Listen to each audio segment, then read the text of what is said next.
Le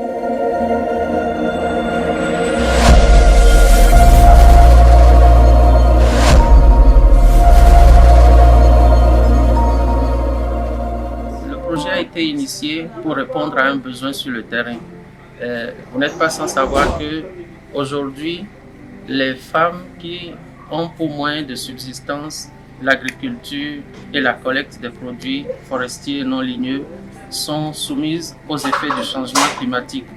Et ce sont ces femmes-là, parce qu'elles n'ont pas accès à l'éducation, elles n'ont pas accès aux ressources, elles n'ont pas accès aux services agricoles, sont victimes le plus des changements climatiques. Donc en les ciblant, on vient régler un problème en leur apportant ce qui leur manque pour pouvoir améliorer leurs conditions de vie. Il y a plusieurs choses qui ont justifié cela. La première, c'est celle que je viens d'expliquer. Les femmes sont victimes de changements climatiques plus que toute autre composante de la population. La deuxième tient principalement au fait que, du fait de leur vulnérabilité, ces femmes sont exposées aux violences basées sur le genre et malheureusement, dans un contexte de conflit, ces violences s'accélèrent. Donc, le projet vient apporter un tant soit peu une sorte d'allègement à ces femmes-là. Voilà pourquoi elles ont été la première cible principale du projet.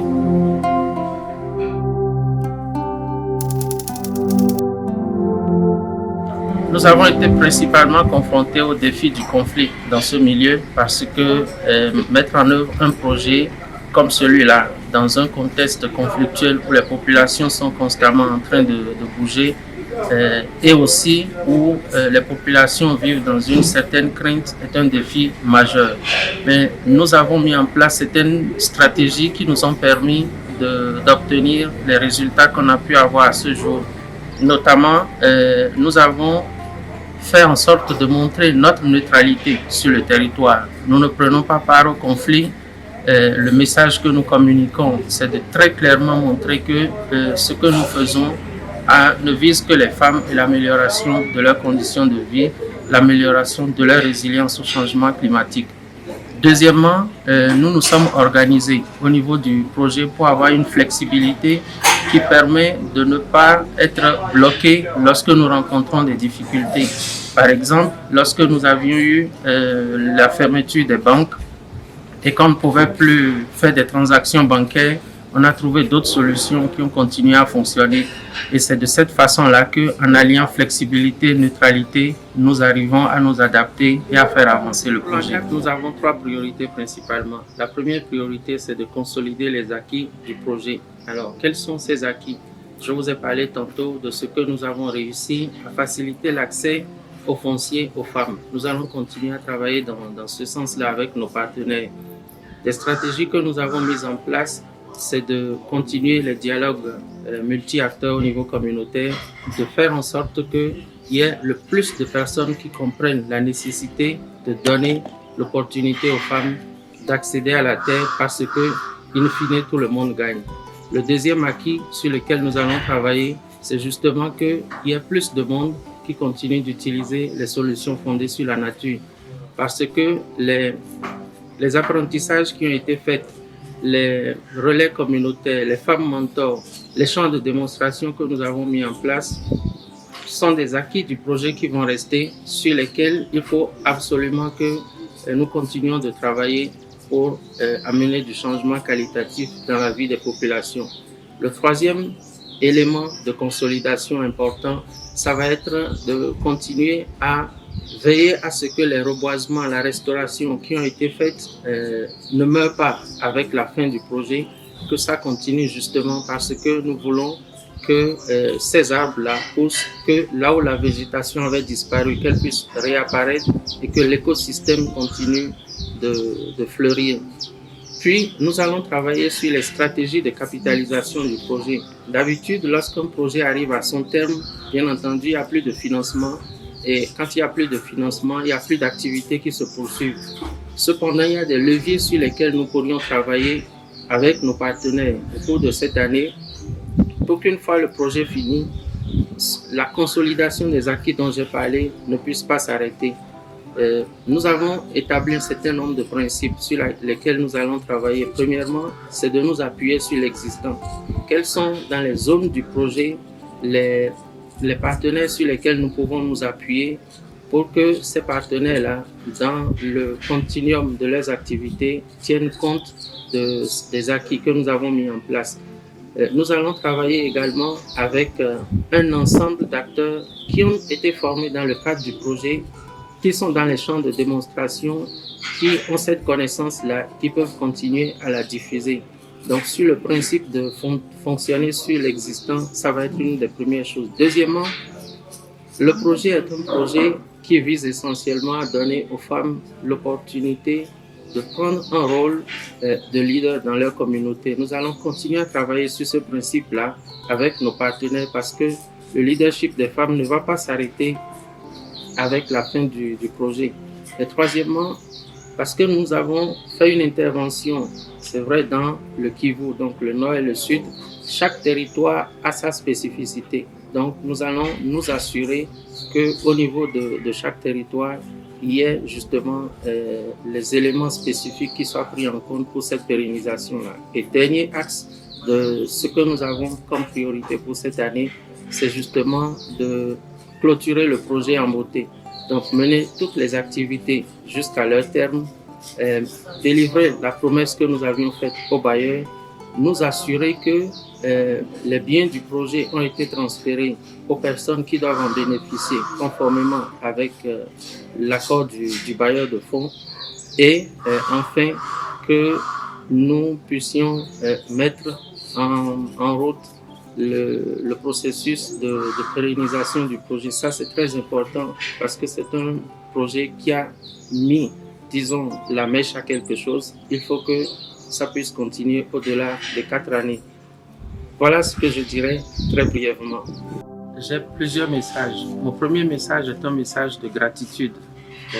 Gratitude pour la résilience dont elles ont fait preuve. Gratitude pour leur participation au projet malgré les conditions qui parfois étaient difficiles, sinon souvent. Et gratitude enfin pour l'ouverture d'esprit et la grande participation. Ça, c'est le premier message que je voudrais porter. Le deuxième message, c'est celui de l'espoir. Espoir parce que nous venons de semer une graine avec ce projet. Nous l'avons arrosé ensemble. La graine a commencé à pousser. Il ne faut pas la laisser envahie par les mauvaises herbes pour que l'arbuste qui doit grandir finisse par devenir l'arbre qui porte des fruits dont toute la communauté va bénéficier. Je voudrais également profiter de votre micro pour adresser un message aux hommes dans les territoires du projet. C'est grâce à leur collaboration, à leur coopération que les changements dont j'ai parlé tantôt se sont opérés. C'est une bonne chose de continuer dans ce sens-là. Imaginez que vous avez 2 mains, que vous travaillez juste avec une seule main pour avoir de bons résultats, mais que vous utilisez la deuxième main pour renforcer ce que vous avez fait, vos résultats vont être décuplés. Donc si les hommes appuient les femmes pour que les femmes puissent déployer leur potentiel, il est clair que la communauté sera la grande bénéficiaire. Et je voudrais enfin dire ceci aux femmes. Ce n'est pas parce que le projet s'arrête que la vie s'arrête. Il va y avoir d'autres opportunités de financement.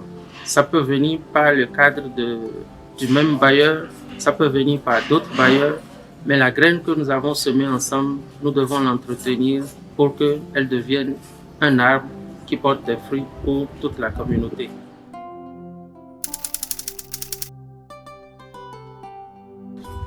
Mon message serait très simple. Je la regarderai droit dans les yeux et je lui dirai qu'elle a un pouvoir.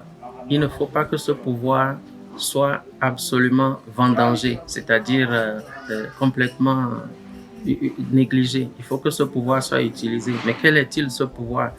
Elle a le pouvoir de changer les choses aujourd'hui. C'est le premier niveau, donc le pouvoir de changement. Même à travers les petits actes qu'elle va poser, à travers les connaissances qu'elle a eues et qu'elle va déployer dans son environnement, ce changement-là va s'opérer. Le deuxième pouvoir qu'elle a, c'est le pouvoir de pouvoir l'idée, être le leader de la communauté. Ce n'est pas parce qu'aujourd'hui, dans la communauté, les règles sont telles que les hommes ont la primauté sur un ensemble de choses qu'elle ne peut pas engager la conversation et essayer de les rallier à sa cause. Donc, elle a également le pouvoir de changement, mais le pouvoir d'être leader. Et le troisième pouvoir que je mettrai en avant, c'est de lui dire, elle a le pouvoir de montrer à d'autres filles et femmes qui n'ont pas eu l'opportunité de participer au projet qu'elles peuvent elles-mêmes changer. Parce que si elle autre qui est en face de moi a changé, c'est que les autres ont la capacité de le faire. Voilà ce que je dirais. Les partenaires du projet ont été formidables dans la mise en œuvre de ce projet-là, à plusieurs points de vue. Premièrement, les partenaires ont fait preuve de beaucoup de résilience eux-mêmes, parce que pour mettre en œuvre un projet dans un contexte de conflit permanent, ils mettent en danger, pas en œuvre leur propre vie, et parce qu'ils ont réussi à traverser tout cela sans que le projet en ait grandement souffert, c'est une grande qualité. Je voudrais remercier les partenaires également pour le fait que tout au long de ce projet, de la mise en œuvre de ce projet, on a dialogué de manière franche. Il y a eu des moments difficiles, il y a eu des moments où nous n'étions pas toujours d'accord sur la façon de conduire les choses, mais parce que chaque acteur était dans la disposition qui lui permettait de regarder dans la même direction, nous avons réussi à le faire. Donc ça, c'est très important. Et je dirais aux partenaires, ce n'est pas parce que nous arrivons au terme de la mise en œuvre du projet que tout doit s'arrêter. Avec le projet, les partenaires ont acquis de l'expérience complémentaire à ce qu'ils avaient déjà. Ils ont l'opportunité de continuer à faire grandir, à porter le flambeau haut, à faire grandir les espoirs que nous portons pour que les communautés puissent en bénéficier. La première fierté, je dirais, c'est le fait justement que grâce au projet, nous avons contribué à faciliter l'accès à la propriété foncière aux femmes et aux jeunes filles vulnérables. Vous n'êtes pas sans savoir que dans le contexte de la République démocratique du Congo, il y a un certain nombre de lois qui ont, mis en place des avancées pour les droits des femmes.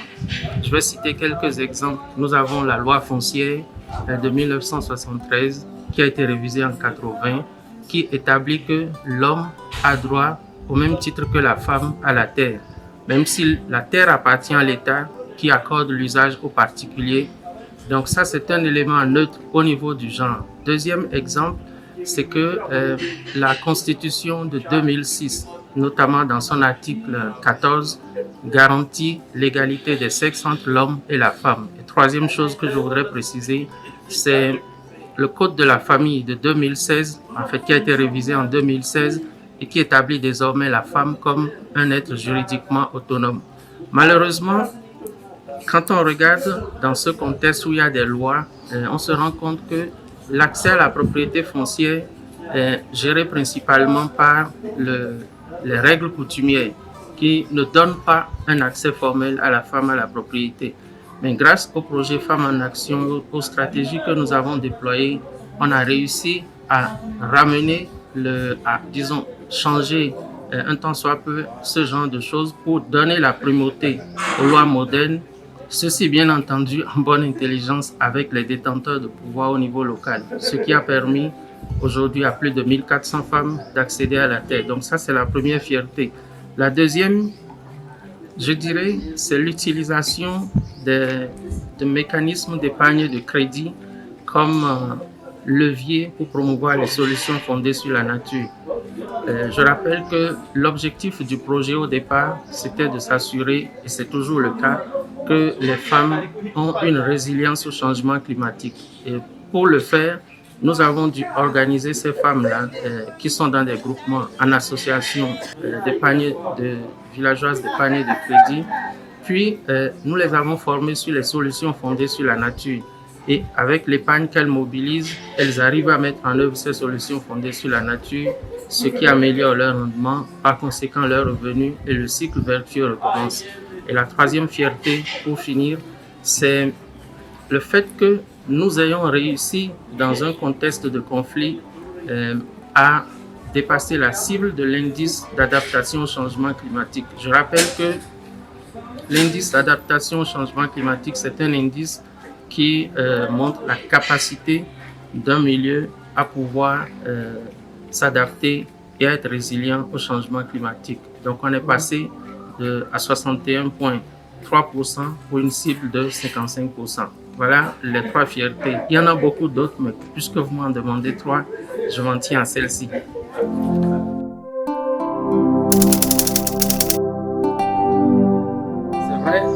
C'est la crainte de toutes les équipes qui gèrent des projets parce que malheureusement, quand le financement s'arrête, les activités s'arrêtent. C'est pour cette raison qu'il faut commencer par réfléchir en amont aux solutions qui permettront de mettre en route la pérennisation du projet. J'en ai parlé précédemment, au risque de me répéter, je dirais que c'est très important de travailler avec tous les acteurs. Pas seulement les acteurs qui mettent en œuvre le projet, mais les acteurs qui en bénéficient et les acteurs qui ont une influence sur les résultats qu'on va obtenir. Parce que ceux-là resteront dans les communautés. Les partenaires avec qui on a travaillé continueront de mettre en œuvre des activités. Peut-être qu'ils iront mobiliser de nouveaux financements auprès d'autres acteurs. Peut-être qu'ils sont maintenant plus outillés pour aller faire un meilleur plaidoyer auprès de l'État central pour que les priorités de l'État soient légèrement revues afin de prendre en compte les thématiques sur lesquelles le projet a porté. Donc c'est tout ce travail-là qu'on aura à faire au cours de cette dernière année pour nous assurer que les résultats ne vont pas s'éteindre avec la fin du projet.